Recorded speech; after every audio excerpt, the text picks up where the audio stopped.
টিয়া গুলো কয় বেড়া বেরিলে থাকতাম। এই ক্যাপ পরা লোকটি বড় বাটপার, দেখেন কিভাবে ক্যাপ টান দিয়ে নিয়ে যাচ্ছে, নিজের মুখ ঘোরাতে দিচ্ছে। ছেলেদের টাকা পয়সা না দিয়ে সে বউকে নিয়ে কক্সবাজার বেড়াতে যায়। বাকিটা ইতিহাস। ভাই জলদি কাম কর। শুনুন মিয়া আপনার কাম করতাম না মিয়া, আপনি টিয়ারি গুছিল গুতন দেন মিয়া, আপনার কাম আর করতাম না।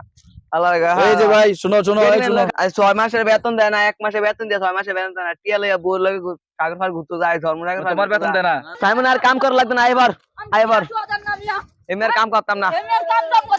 আমার টিয়া গুলো কয় বেড়া বেরিলে থাকতাম। ও এ মিয়া আমরা যে কতদিন ধরে বেতন দেয় না, তোর কাম আজ যে কত না বেড়া রাখ। তোর কয় মাসে বেতন দেয় না রে? একজনকে ফোন দিয়া 10 জন আনে কাম করে, একজনের বেতন দেয় না। অনলাইন ডাইক কেন লাগবে, অনলাইন ডাইক কেন বেতনটা লওয়া লাগবে। আয় হন ওনে এবারে ল কথা কইছস নি? বেড়া দৌড়ে নি লাগাই লাড়ি দিয়া। আচ্ছা এবারে ল কথা কও, এবারে ল কথা কইয়া ক, নাইলে আপনি বেতন না দিলে